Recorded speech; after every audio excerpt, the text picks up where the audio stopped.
Pregame.com. Sunday, we have the Giants visiting the Ravens. A couple of months ago, we could have made an argument that these two teams had a very good chance of playing in the Super Bowl. Not so much right now. Ravens are in the playoffs, but barely. Giants fighting for their playoff lives. Giants go at Baltimore. Steve Fezzik, you have a selection in this game. Giants are 2.5-point favorites. Yeah, it's a fascinating game because you've got a situation where one team is a lock to make the playoffs, pretty much Baltimore. The other team's in a lot of trouble, the Giants, yet the Giants are way more likely to win the Super Bowl because everyone knows the Giants are good. They've just been the product of a really, really difficult schedule. And I've got them as having almost the most difficult schedule in the entire NFL. So week after week, they play these games, and we've talked about the Giants. When do we want to bet on the Giants?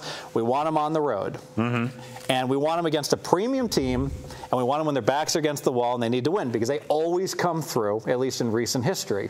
And you look at Baltimore, it should be a really good spot for Baltimore as well. The math guys, I'll give you the numbers, don't like the Giants. Minus 0.2 yards per play. Yeah. Baltimore is plus 0.1. Hey, Baltimore's the better team. Getting 2.5, it's going to be 3. We got to land on Baltimore. Well, that's what the sabermetric math guys do. But if you're actually watching these games, these Blackbirds are not what they once were. I mean, when they are going downhill fast, and that was a circle the wagons, prove it that we're still a contender game against Denver, and they failed miserably.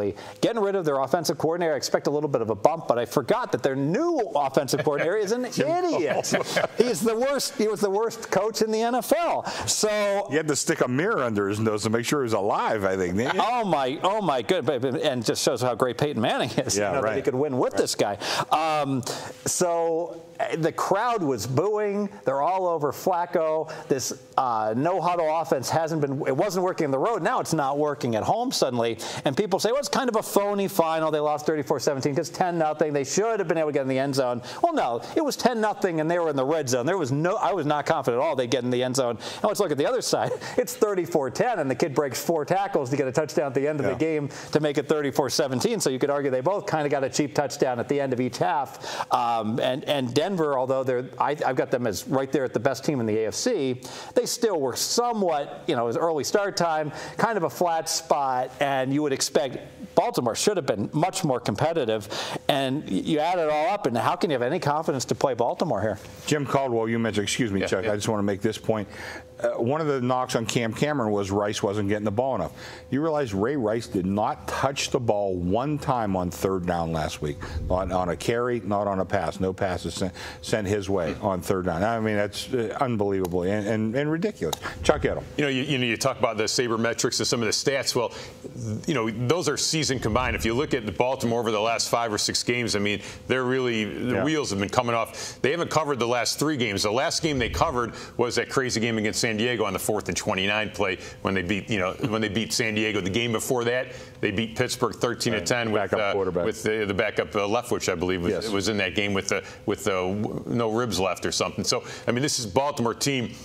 The wheels have really come off, and I think defensively they're banged up. They're getting older. The season's going on. Offensively, they're just a train wreck. And that's a great point with the stats because you look at their stats, and you really have to take those 2 games against Pittsburgh where they got Leftwich playing and then Charlie Batch, and argue they're really playing the Cleveland Browns in those 2 games. And the circumstance of that loss to Pittsburgh was especially troubling. Look at how much Pittsburgh is struggling. You put Charlie Batch out there, and if Wallace doesn't drop a short touchdown pass and another receiver stopped, they could have gotten drilled by Pittsburgh's backups. And this Baltimore team's dead team walking. The other point to make, if you go back like about the first 4 weeks of the season, Baltimore was in the highest echelons in the NFL. They were very, very good. Look at opening day against the Bengals. Everybody thought that no huddle was going to be Super Bowl futures. Week 3, I want to say they beat the Patriots. Might have kicked the field 31-30, I believe. Hey, this time Lee Evans, when he caught the winning pass, didn't start reaching it upward to get it knocked out. That's inexcusable. That's why Belichick gets to the Super Bowl, because his players don't make dumb mistakes like that. You're not going to get through training camp like that. All right, we've talked about it. Let's go ahead and make it official. All right, We are officially on. The New York Giants, we're going to lay 2.5 in this game. I do think it's going to go to 3. I would get to it earlier rather than later. You know, I've got kind of an apprentice that does some research for me, and he texted me today. I said, I'm doing videos, I'm busy. He's like, but I need you to get down on the Giants at -2.5. And I told him, you should have gotten down a pick. You'll take nothing, and you'll be happy with it. But anything less than 3 is still good. You called me. I'm a tough father. You're. I can be tough. You heard of Mr. Scrooge? I can be tough to work. Don't ever work with me. Okay. Coming up, you heard him. Coming up next, we have SMU and Fresno in the Hawaii Bowl. I'm going to give my free selection on that game. Fresno, a 13-point favorite. Game's in Hawaii. Just a reminder, you can see all our videos at pregame.tv. You going to that game?